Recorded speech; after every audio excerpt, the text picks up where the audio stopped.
নমস্কার বন্ধুরা, আশা করছি আপনারা সবাই খুব ভালো আছেন। আমিও খুব ভালো আছি। আর দেখতেই পাচ্ছেন এখানে রেডি হচ্ছি, কেন হচ্ছি বা কোথায় যাচ্ছি পুরো ভিডিওটা দেখতে থাকুন, তাহলে শেষ পর্যন্ত দেখলেই বুঝতে পেরে যাবেন। আর তার সাথে এবার শাড়িটা পরা কমপ্লিট, এবার তার সাথে একটু স্কিন কেয়ার করতে হবে, সেই জন্য এখানে ঝটপট একটু সানস্ক্রিন মেখে নিলাম, যেহেতু বাইরে প্রচণ্ড রোদ্দুর, যাতে মুখটা পুড়ে না যায় সেই জন্য ইউজ করে নিলাম। আর তার সাথে দিয়ে দিলাম একটু কাজল, যাতে চোখগুলো একটু দেখতে সুন্দর লাগে। আর তার সাথে পরে নিলাম একটা ছোট্ট পারান টিপ। আমি আবার বড় টিপ পরতে পছন্দ করি না, তাই একটু ছোট্ট টিপ পরে নিয়েছি। আর তার সাথে দিয়ে দিয়েছি লিপস্টিক। এখানে মোটামুটিতে আমার কমপ্লিট। আর তার সাথে দিয়ে দিলাম একটু কম্প্যাক্ট পাউডার। এখানে মেকআপ আমার কমপ্লিট, যেহেতু সকালবেলা হেভি মেকআপ করলে হবে না, হালকার ওপরে মেকআপ করে নিলাম। আর এবার চুলটাকে একটু ঠিক করে নিচ্ছি। আর দেখতেই পাচ্ছেন আমি একটা ব্ল্যাক রঙের শাড়ি পরেছি। আর সবার লাস্টে একটু সিঁদুর পরে নিচ্ছি, যাতে মুখটাও দেখতে সুন্দর লাগে আর মুখটা পুরো চেঞ্জ হয়ে যায়। সিম্পল।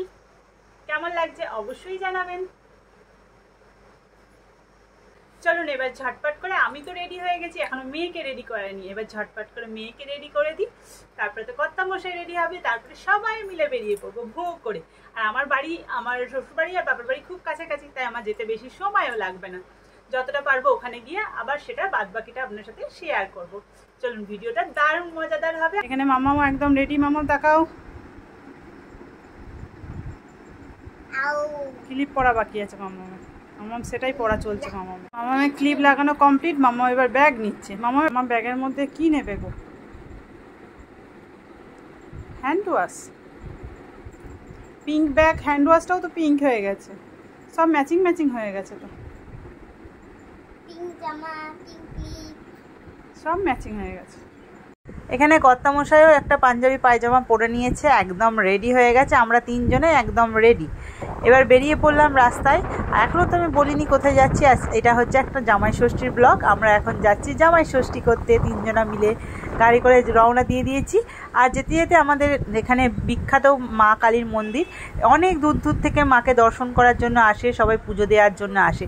এবার সেখানেই দাঁড়িয়ে পড়েছিলাম, একটু মিষ্টি নিতে হবে, যেহেতু জামাই ষষ্ঠীতে জামাই যাচ্ছে, খালি হাতে গেলে তো হবে না, মান সম্মানের ব্যাপার। তাই মিষ্টি নিতে দাঁড়িয়ে পড়েছিলাম মা কালীর মন্দিরের উল্টো দিকে। এখানে মিষ্টি টিষ্টি নিয়ে তারপরে আবার বাড়ির দিকে রওনা দিয়েছি। যথারীতি খানিকক্ষণ সময়ের মধ্যে আমরা বাড়িও চলে গেছি, যেহেতু আমার বাড়ি বেশি দূর নয়। এখানে দেখুন বাড়িতে চলে গেছি। আর এটা হচ্ছে আমার বাপের বাড়ি। এখানে পৌঁছে গেছি। আর মামামের জল তেষ্টা পেয়ে গেছে, ও ভেতরে গিয়ে জল খেতে শুরু করে দিয়েছে। আমি এখন ঢুকছি আর আপনাদের সাথেও দেখাচ্ছি, দেখুন।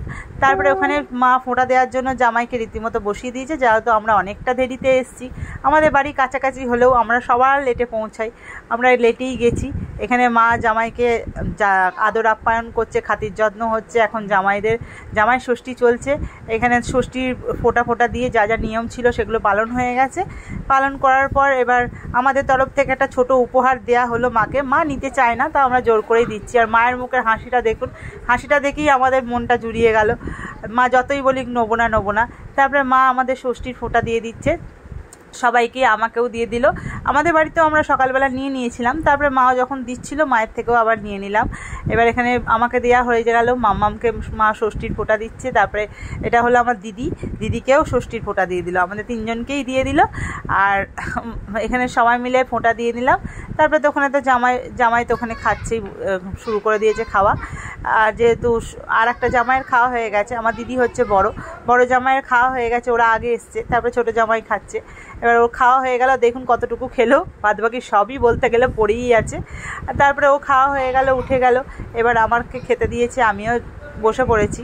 আর আমাদের ষষ্ঠীর দিন আমাদের কোনো ভাত খেতে নেই, মানে মেয়েদেরকে ভাত তরি তরকারি ওসব খেতে নেই, মাছ মাংস ওসব খেতে নেই।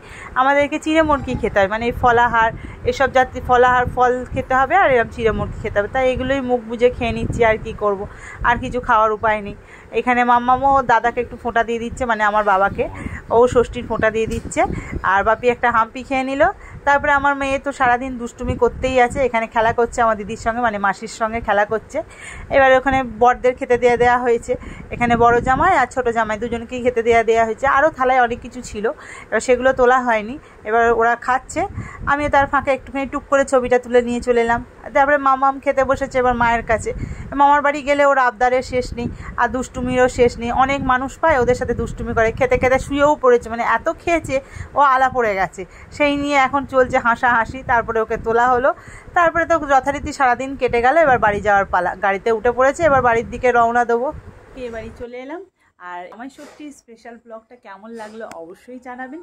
দেখাবে খুব তাড়াতাড়ি আবার সুন্দর সুন্দর নতুন নতুন ভিডিও নিয়ে। আজকের মতো বাই বাই। সবাই ভালো থাকবেন, সুস্থ থাকবেন, সাবধানে থাকবেন। আর যদি ভালো লাগে তাহলে প্লিজ চ্যানেলকে সাবস্ক্রাইব করে দেবেন, পেজকে ফলো করে দেবেন। Bye bye.